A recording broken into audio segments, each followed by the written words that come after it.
Pwede bang papasukin siya rito? Kumunot ang noo nito.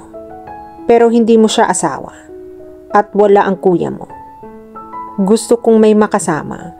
Natatakot ako, doktora. Sige.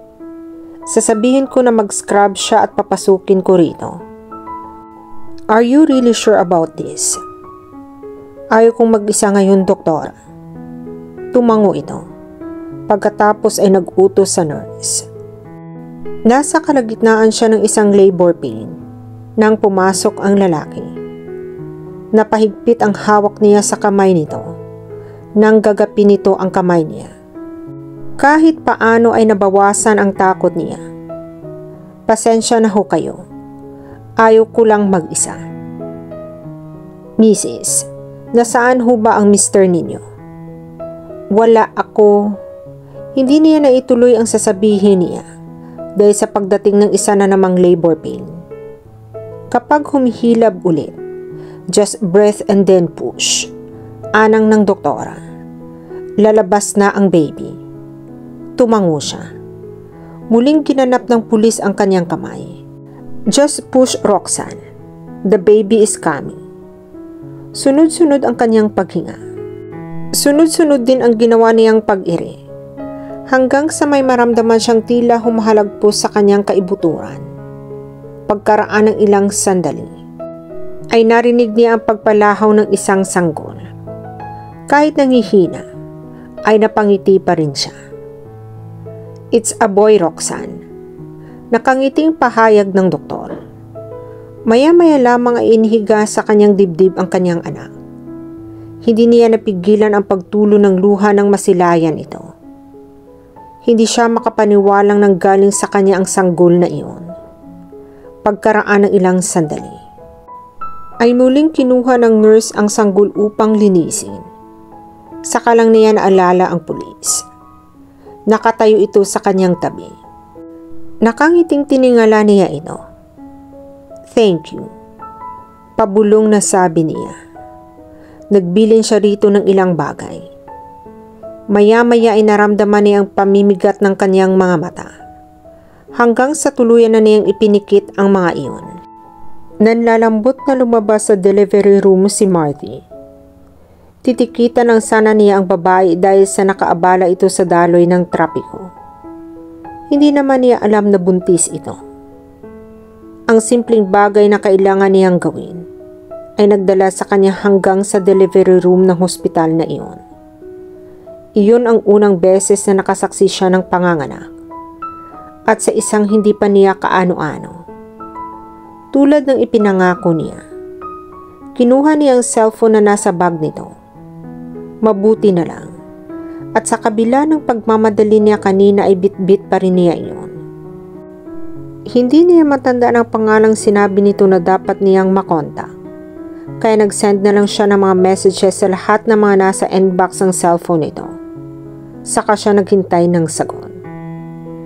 Maya-maya ay tumunog ang cellphone na hawak niya. Nakarehistro sa maliit na screen ang pangalan na Kuya Rafael. Marahil ay kapatid nito iyon. Papunta na raw ito ng hospital. Hindi matapos-tapos ang pasasalamat nito sa pagtulong daw niya kay Roxanne. Naalala niyang iyon marahil ang pangalan ng babae dahil iyon din ang tawag ng doktora. Nang ilabas ito mula sa recovery room para dalhin ito sa silid nito, ay sumunod na rin siya rito. Ngayon na lang niya nagawang pagmasdang mabuti ang itsura nito. Maganda pala ito. Sa kabila ng pagod na nakarehistro sa mukha nito. Sa tansya niya, ay nasa 25 hanggang 26 ang edad nito. Mahaba ang buhok nito. Payat kung tutuusin, para sa isang kapapanganak lamang, maputi at makinis ang balat. Napakaamo rin ng mukha nito. Pakiramdam niya ay may puwersang nag-uudyok sa kanya para pagmasdan pa ito lalo. Hinawakan niya ang kamay nito nang bahagyang dumilat ang mga mata nito. Sino ka? Kunot noong tanong nito nang makita siya. Ako yung pulis na naghatid sa iyo rito. Matamang tiningnan siya nito at saka tumango lamang. Ang baby ko.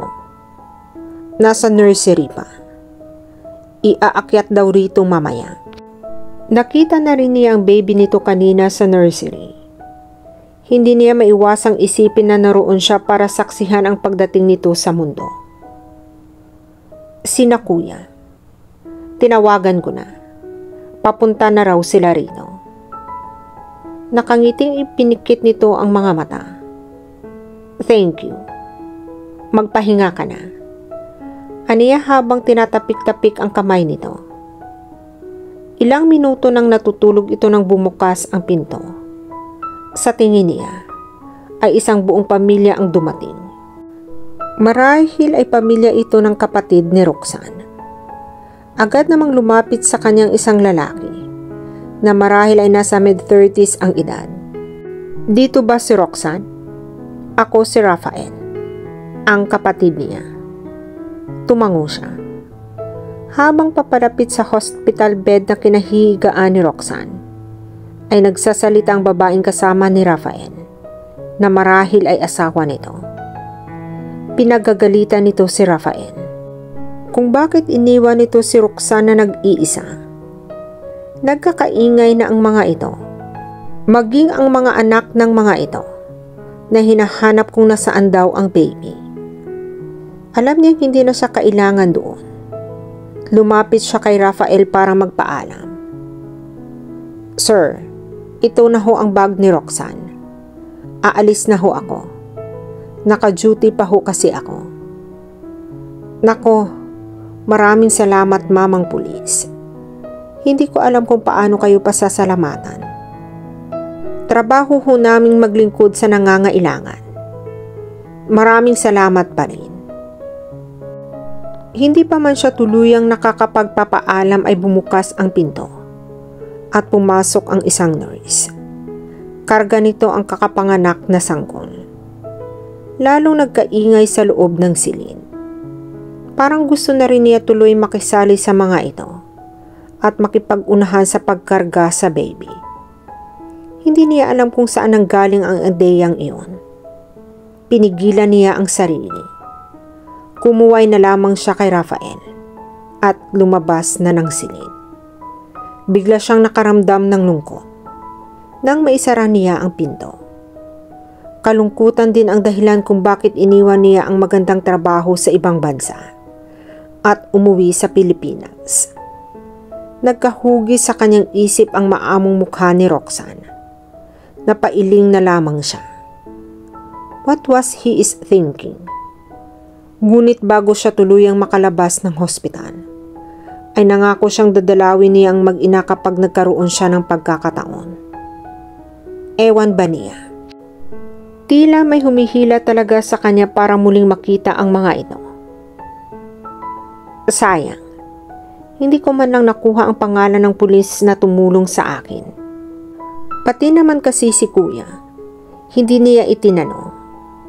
Sinisi ni Roxanne ang kapatid. Linggo ng araw na iyon. Kaya nasa bahay niya ang mga ito. 3 silang magkakapatid at ulilang lubos sa mga magulang. Ang isa pa nilang kapatid ay 8 taon na nasa Amerika. Head nurse ang kanyang atid sa isang hospital sa Maryland. Ang kuya Rafael niya at ang pamilya nito ang nakatira sa bahay na iniwan ng kanilang mga magulang. Isang malaking compound ang pinamana ng mga ito sa kanilang magkakapatid. Bukod sa malaking bahay, nakapagpatayo ang mga ito ng 10-door apartment sa bakuran. Nang pumanaw ang kanyang ama, dahil sa atake sa puso, hindi pa inabot ng 2 taon ay sumunod naman ang kanilang ina. Dala ng komplikasyon sa sakit nitong diabetes. Noon nila napagdesisyon ng hatiin ang property ng mga ito. Napunta ang malaking bahay sa kanilang kuya. At ang kita ng 3 pinto ng mga apartment. Ang kanyang ate ay humingi lamang ng 3 pinto. At natitirang 4 na pinto ay napunta sa kanya. Sa halip na tumira sa malaking bahay kasama ang kapatid niya at ang pamilya nito, ay nagdesisyon siyang okupahin ang isang unit para magkaroon din siya ng privacy. Paano pa ako makapagtatanong? Pinapagagalitan na ako ng ate mo. Sinisisi ako dahil naiwan kang mag-isa sa bahay. Anang ng Kuya Rafael niya. 1 linggo na nang nakalilipas na mula ng manganak siya. Kahit paano ay umaasa siyang dadalawin siya sa hospital ng pulis na tumulong sa kanya. Ngunit hindi na niya ito muling nakita. Kung hindi siguro siya dumating, baka kung ano na ang nangyari sa akin. Aniya habang pinagmamasdan ang natutulog na anak sa kanyang kuna. Michael, ang naisip niyang ipangalan dito. Which reminds me na sisipain kita kapag magaling ka na. Pabirong sabi ng kanyang kapatid. Ang cute-cute talaga ni Michael. Sabad ni Jenny, ang bunsong anak ng kanyang kuya. Siyempre naman, kamukha ko iyan. Nagmamalaking sabi niya. Hoy Roxanne, kinakausap pa kita. Ang dami namang tao sa mga apartment. Ewan ko ba kung bakit magaling ka pang sumugod mag-isa sa hospital. Kapag pinapagalitan siya nito, minsan ay nahihirapan siyang paniniwalaan na senior manager ito sa isang napakalaking pharmaceutical company. Nagpanik na kasi ako. Hayaan mo na iyon. Tapos na iyon kuya. May tumulong naman sa akin. Kapag malakas-lakas na ako, hahanapin ko ang pulis na iyon sa WPD. Gusto kong mapagpapasalamat sa kanya ng maayos. Talagang dapat kang magpasalamat doon. May balita ka na ba kay Samuel? Nagpasabi ka na ba sa makulit niyang ina na nanganak ka na? Maya-maya ay tanong nito. Umiling siya nang marinig ang pangalan ng dating kasintaan. Hindi na, sagot niya. Guguluhin lang nila ang buhay naming mag-ina. Precisely. Magulo ang pamilya ng lalaking iyon. Ipinagpapasalamat ko na rin na hindi ka nagpakasal sa kanya. Sabad naman ang ate Ana niya, ang asawa ng kanyang kapatid. Nakilala niya si Samuel sa bangkong pinagtatrabuhuan niya bilang assistant manager. Anak ito sa isa sa malalaking depositors nila. Nang araw na iyon ito ay nagpunta sa bangko para ayusin ang mga transaksyon ng kumpanyang pag-aari ng pamilya nito. Hindi naman talaga ito ang tipo niya sa isang lalaki. Kaya lang, ay masigasig ito sa panliligaw sa kanya. Nang lumaon ay nahulog na rin ang loob niya rito. She thought they would end up tying the knot in a church wedding. Sigurado siya noon na sa nararamdaman niya para dito. Hindi siya nag-aalinlangang ibigay ang sarili rito. Ngunit nang mabuntis siya, ay sa kanya nakita ang totoong ugali nito. Nang malaman nito ng kalagayan niya, ay hindi na ito nagpakita ulit sa kanya. Hindi niya malaman ang gagawin noon. Itinago ito sa kanya maging ng pamilya nito. Nagkaroon lamang siya ng pagkakataong makausap ito. Nang aksidenteng makita niya ito palabas sa isang bar kasama ang isang babae. 3 buwan na ang dinadala niya noon. Sa halip na magpakumbaba, ay arugante pang nagmalaki ito sa kanya. Pinagbintangan pa siya nito na pinapaako niya rito ang pinagbubuntis niya. Pagkatapos niyon, ay hindi na siya nag-aksaya ng panahon na makipag-ugnayan pa rito. Inihanda na lang niya ang sarili sa magiging buhay nila ng kanyang magiging anak. 7 buwan na noon ang kanyang dinadala nang biglang sumulpot ang ina ni Samuel sa bahay niya. Nagtaka nga siya dahil magilaw itong nakipag-usap sa kanya.